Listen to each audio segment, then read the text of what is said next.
ಕ್ರಿಕೆಟಿಗ, ನಟ ಮತ್ತು ಬಿಗ್ ಬಾಸ್ ಸ್ಪರ್ಧಿಯಾಗಿದ್ದ ರಾಜೀವ್ ಹನು ಅವರ ಮುಂದಿನ ಚಿತ್ರ ಬೇಗೂರು ಕಾಲೋನಿ ಬಿಡುಗಡೆಗೆ ರೆಡಿಯಾಗಿದೆ. ಶ್ರೀಮಾ ಶ್ರೀನಿವಾಸ್ ಬ್ಯಾನರ್ನಡಿಯಲ್ಲಿ ಎಂ. ಶ್ರೀನಿವಾಸ್ ಬಾಬು ನಿರ್ಮಿಸಿರುವ ಈ ಚಿತ್ರವನ್ನು ಫ್ಲೈಯಿಂಗ್ ಕಿಂಗ್ ಮಂಜು ಬರೆದು ನಿರ್ದೇಶಿಸಿದ್ದಾರೆ. ಉಸಿರೇ ಉಸಿರೇ ಚಿತ್ರದಲ್ಲಿ ಕೊನೆಯ ಬಾರಿಗೆ ಕಾಣಿಸಿಕೊಂಡಿದ್ದ ರಾಜೀವ್ ಈಗ ಇಲ್ಲಿ ಲೀಡ್ ರೋಲ್ ನಲ್ಲಿ ಅಬ್ಬರಿಸಿದ್ದಾರೆ. ಜೊತೆಗೆ ಒಂದು ದೊಡ್ಡ ಬ್ರೇಕ್ ಗಾಗಿ ಕಾಯ್ತಿದ್ದಾರೆ. ಮಾಸ್ ಪ್ರೇಕ್ಷಕರನ್ನು ಗಮನದಲ್ಲಿಟ್ಟುಕೊಂಡು ಈ ಸಿನಿಮಾ ಮಾಡಲಾಗಿದ್ದು, ಅದ್ದೂರಿ ಮೇಕಿಂಗ್ ಹಾಗೂ ಜಬರ್ದಸ್ತ್ ಆಕ್ಷನ್ ಸನ್ನಿವೇಶಗಳಿಂದ ಬೇಗೂರು ಕಾಲೋನಿ ಸಿನಿಮಾ ಭರವಸೆ ಮೂಡಿಸಿದೆ. ಈಗಾಗಲೇ ಚಿತ್ರದ ಪೋಸ್ಟರ್ ಹಾಗೂ ಟೀಸರ್ ನಿಂದ ಸದ್ದು ಮಾಡಿದೆ ಹಾಗೂ ಚಿತ್ರದ ರಾ ರಾಘವ ಹಾಡು ಕೂಡ ರಿಲೀಸ್ ಆಗಿದೆ. ಒಂದು ಕಾಲೋನಿ ಜನರ ನೋವು ನಲಿವಿನ ಕತೆ ಈ ಚಿತ್ರದಲ್ಲಿದೆ.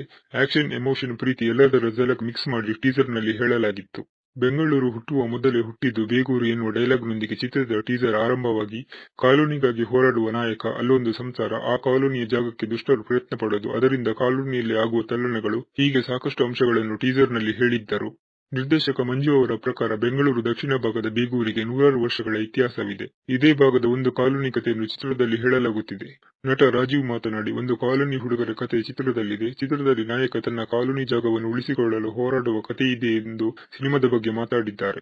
ರಾಜೀವ್ ಹನ್ನು ಜೊತೆಗೆ ಚಿತ್ರದಲ್ಲಿ ಪಲ್ಲವಿ ಪರು, ಕೀರ್ತಿ ಭಂಡಾರಿ, ಪೊಸಾನಿ ಕೃಷ್ಣಮುರಳಿ, ಬಾಲ ರಾಜವಾಡಿ ಪ್ರಮುಖ ಪಾತ್ರದಲ್ಲಿದ್ದಾರೆ.